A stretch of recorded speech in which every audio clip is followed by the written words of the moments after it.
Halo, Assalamualaikum warahmatullahi wabarakatuh. Sahabat,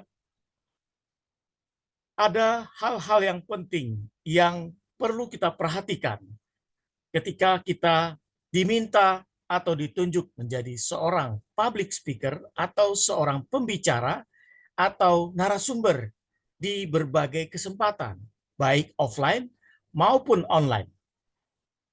Kalau pada saat platform online atau lewat platform Zoom misalnya, atau secara online, maka harus kita perhatikan posisi di mana audiens kita seolah-olah berada.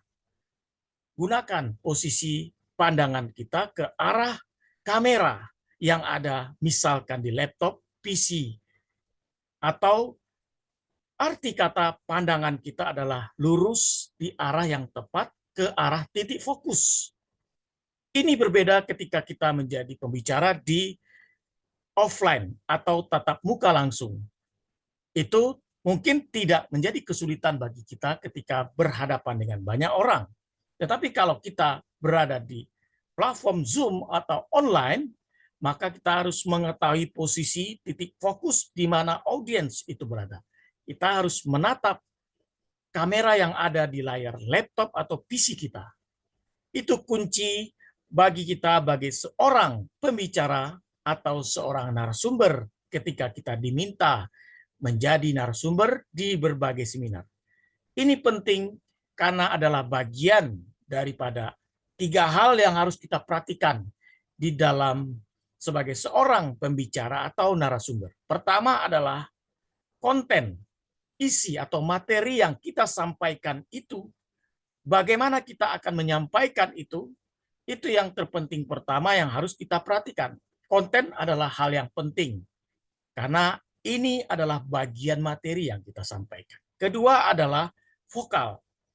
Bagaimana vokal kita ketika kita menyampaikan, kita harus memperhatikan beberapa hal, yaitu intonasi, kapan nada naik, kapan nada turun, kapan nada datar.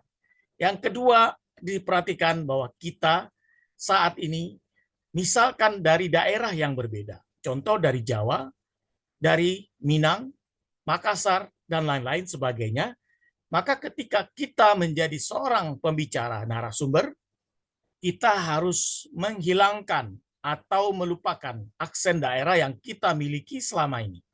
Mungkin kita ketika berbicara sehari-hari berbeda dengan ketika kita menjadi seorang pembicara atau seorang narasumber.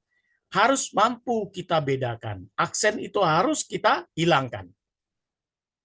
Yang ketiga adalah artikulasi. Artikulasi adalah penyampaian dari kata per kata itu harus tuntas. Ya, harus tuntas yang kita sampaikan kepada audiens. Tidak terburu-buru, tidak terlalu lambat. Jadi kesannya diatur.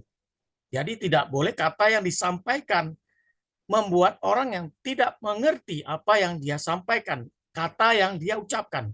Jadi harus jelas kata yang dia ucapkan.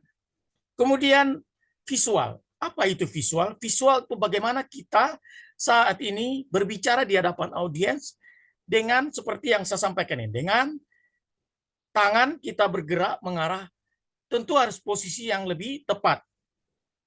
Visual ini penting karena ini bagian bagaimana orang, audiens yang kita arahkan saat ini menatap kita, memandang kita harus jelas.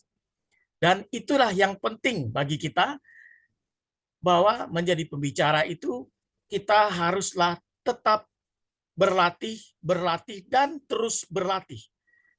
Jadi dalam penyampaian itu harus tetap kita latihan, jangan lupa kita tersenyum. Itu yang terpenting yang harus kita perhatikan sebagai seorang pembicara luar biasa yang sukses. Demikian saja, semoga bermanfaat. Saya Hendra Idris, sampai jumpa di kelas public speaking yang akan saya pandu para sahabat semua. Terima kasih, sampai jumpa. Wassalamualaikum warahmatullahi wabarakatuh.